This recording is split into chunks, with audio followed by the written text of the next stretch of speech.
eu vou falar sobre vantagens e fragilidades do agronegócio. Antes de tudo, é preciso lembrar que agronegócio não diz respeito apenas a produtos do setor primário, como são os produtos agrícolas, pecuários e minerais.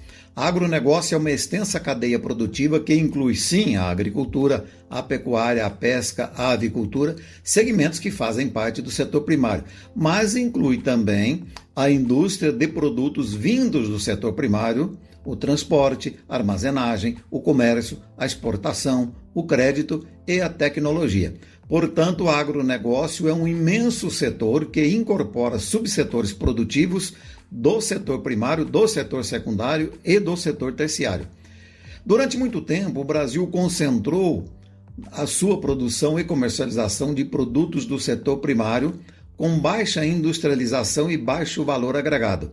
É aquela história de exportar minério de ferro bruto e depois importar certos tipos de aço feitos com minério de ferro. Desde que existe, o Brasil se tornou exportador de commodities. Por exemplo, pau-brasil, ouro, diamantes, pedras preciosas, açúcar, café, cacau, minerais e, nas últimas décadas, petróleo, minério de ferro e uma pauta crescente de produtos agropecuários, milho, soja, açúcar, aves, suínos, carne bovina, etc. Na maioria desses setores e subsetores, o Brasil conseguiu desenvolver tecnologias modernas e aumentou a produtividade do trabalho, de forma que o próprio Departamento de Agricultura dos Estados Unidos publicou no ano passado, 2021, relatório dizendo que o agronegócio brasileiro é um caso de desenvolvimento entre os mais altos do mundo. Porém, o centro deste comentário que faço é: economias exportadoras de commodities primárias têm características estruturais diferentes, umas modernas e outras atrasadas, como, por exemplo, primeiro, os países que têm esse tipo de economia, em geral, têm um setor exportador avançado, com boa taxa de produtividade, convivendo com setores de produtividade baixa e que empregam a maior parte da força de trabalho, como é o caso do setor de serviços. Produtividade aqui é o produto por hora de trabalho humano no país. Segundo, a concentração de terra e de recursos naturais nas mãos de poucos proprietários.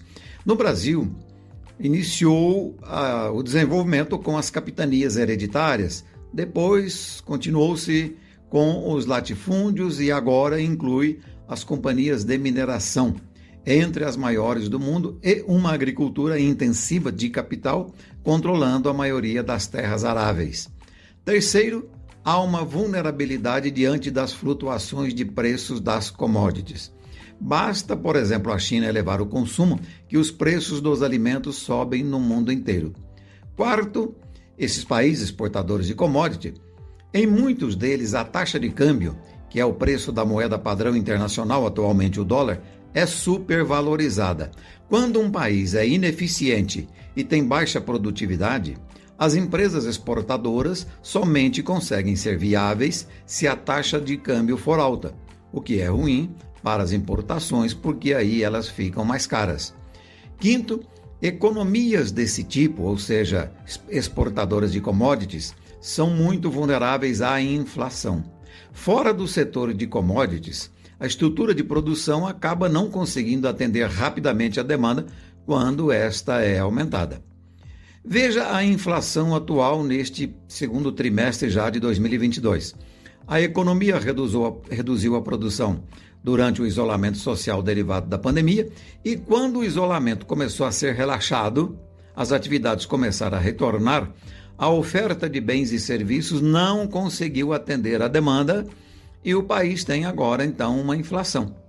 Tanto que a inflação está pegando vários países do mundo, porque a situação é mais ou menos a mesma. É claro que no Brasil, especificamente, houve uma grande crise hídrica, a seca, que ajudou a complicar a situação. E agora, uma guerra envolvendo a Rússia e a Ucrânia acaba de criar seus efeitos sobre a inflação mundial. É isso.